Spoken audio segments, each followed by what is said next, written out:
سر ابھی تھوڑا سا آتے ہیں بچوں کی طرف. بچے آج کل کے جو آ رہے ہیں, ایک تو آپ کو نارمل بچے بہت کم دیکھنے کو ملا, یا بالکل پتلے یا تھوڑے فیٹی, اور دوسرا ان میں پرابلم آ رہی ہے کھانے پینے کی. بچے کو کچھ بھی کہہ لے کھائے گا ہی نہیں, اور دوسری طرف اگر کھا رہا ہے تو وہ اتنا کھائے گا کہ پھر اس کو فیٹی جسم ہو جاتا ہے اس کا. اس پہ کیا کہنا چاہیں گے؟ 2 چیزیں ہیں. پہلی بات تو جب بھی میری بیٹیوں کو, بہنوں کو جب بھی حمل ٹھہر جائے, جی, پریگننسی ہو جائے, کوشش کیا کریں. ایک تو جیسے پہلے دور میں ہماری مائیں, ہمارے آباء و اجداد کرتے تھے, قرآن مجید کی تلاوت زیادہ کرتے تھے, نماز کی پابندی کرتے تھے, ہر ٹائم وضو میں رہتے تھے. اگر عورتیں آٹا بھی گونتی تھیں تو بسم اللہ پڑھتی تھی. کوئی بھی کام, اس سے کیا ہوگا کہ جب بچہ کی گروتھ ہو رہی ہوتی ہے نا, تو جو کچھ آپ کر رہے ہوتے ہیں اس کے اندر ٹرانسلیٹ ہو رہا ہوتا ہے. صحیح. تو پہلے محمد بن قاسم ایسے ہی نہیں پیدا ہوتے تھے, اس کے لیے پیچھے لاجک ہوتی تھی. اب سب سے پہلا کام تو یہ کریں, اگر آپ چاہتے ہیں بچہ خوبصورت پیدا ہو, اچھا پیدا ہو, سمجھدار پیدا ہو, صحت مند پیدا ہو, اس کے لیے یہ کام پہلے. اس کے بعد ساتھ اپنی ڈائٹ کا خیال کریں. صحیح. آج ہو کیا رہا ہے, ایک تو کھانے میں خوراک اچھی نہیں. میں کہتا ہوتا ہوں جس کو بچے خوبصورت چاہیے نا, وہ مربع آملہ استعمال کرے. ٹھیک ہے, ناریل کا پانی اور ناریل کھائے, لیکن اتنا زیادہ بھی نہ کھائے, نہیں تو کئی بچے پھر بہت زیادہ وائٹ ہو جاتے ہیں. ٹھیک ہے, لیکن اعتدال میں, مہینے میں 2-3 دفعہ استعمال کر لیا جائے.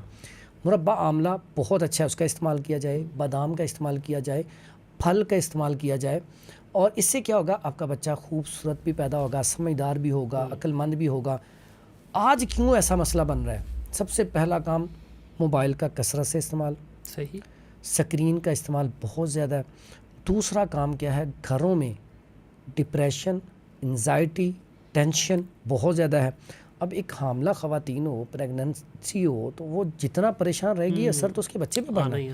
اب ایک تو اس چیز کو ختم کیا جائے. کچھ عورتیں پھر اپنی خوراک کا خیال نہیں کرتی, خوراک کی کمی کی وجہ سے بچہ کمزور ہوتا ہے نا. جی.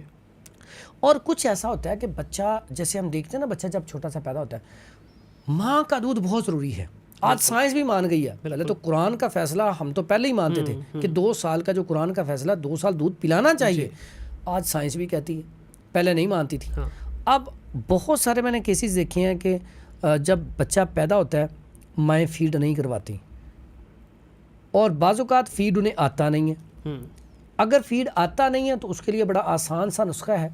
77 لے لیں 50 گرام, اشگندھنا گوری لے لیں 50 گرام, دونوں کا فائن پاؤڈر کر لیں, آدھا چمچ صبح دوپہر شام کھانا شروع کر دیں, تو بہترین ہے.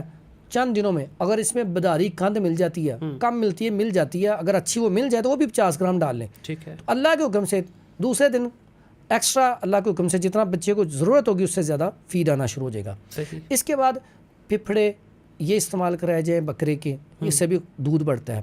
زیرہ جو ہے سفید, اس کی کھیر بنا کے کھلائی جائے, بہترین ہے.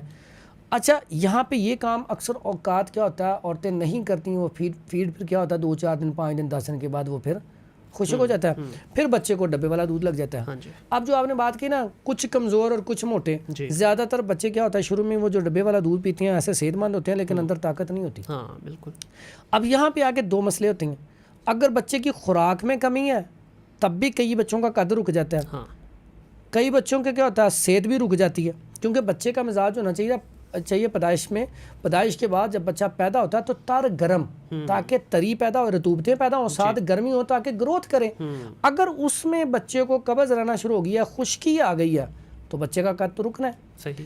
اسی طرح جو بچے وہ پھر ڈبے والا دودھ پی رہے ہوتے ہیں بہت زیادہ فیٹی ہو جاتی ہے, اور جتنا بچہ بجائے اوپر کو جانے کے وہ سائڈوں میں جاتا ہے, موٹا ہو جاتا ہے, قد رک جاتا ہے.